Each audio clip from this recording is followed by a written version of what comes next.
I hate cameras, just to put that out there. I am not a fan of cameras. See, it makes so much sense why I do most of the behind the scenes stuff. My name is Sandra Oyinloye, and I am the co-executive of DanSan Creatives. There are a lot of dope artists in this city. Do we need that top light on him? I do find comfort in the producing, directing side of things. Shouldn't it be red? Oh yeah, it should be red. They all should be red. Yep, I want them all red. And I've never been one to like really be in the limelight. You're a little too close and you're too in the frame. There's a lot of details that go into that directing role. I created an hour buffer between Daniel and Jordan, so that hour buffer was a great idea. I'm thinking about each individual artist. I'm thinking about what they're saying to the world in their music. I'm thinking about their individual platform, right? All right, babe, let's go. For so long as people of color, we have not been given the platform to tell our own stories. How do we create space for ourselves to thrive, right? As artists, as folk who are drawn to this work. When I come across youth that look like me, right? That don't get to hear narratives from folks that look like them, it's problematic.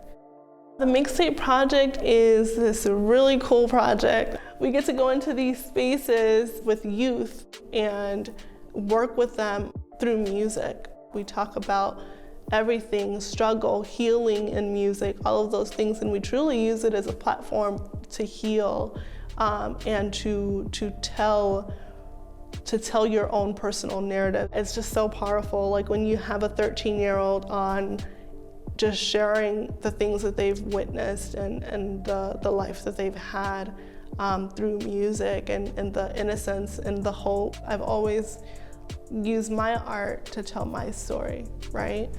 And the more that I lived in this community, the more that the need for those perspectives and those stories to be told was just, I mean, it was innate. It had to happen. It's truly liberating to be able to tell your own story. Can I write music? Yes. Do I rap? No. What I do, if I were to label myself, it would be a poet, a spoken word artist. Today I can't breathe.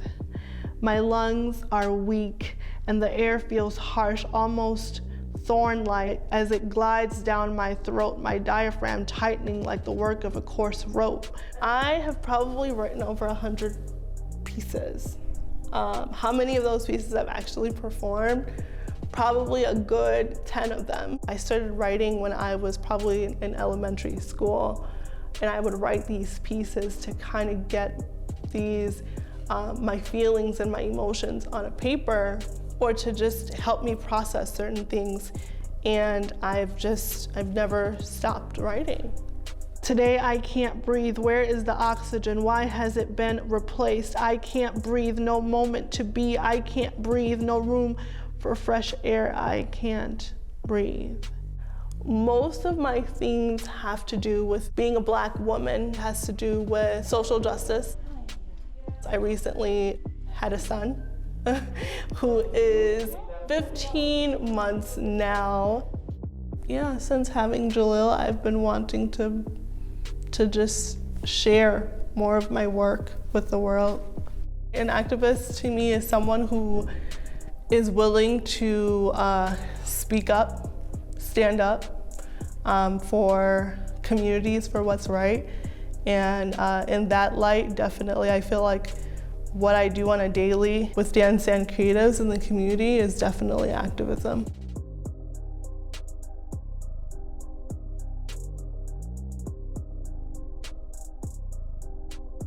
Funding for Intersections is brought to you by the Arts and Cultural Heritage Fund and the citizens of Minnesota.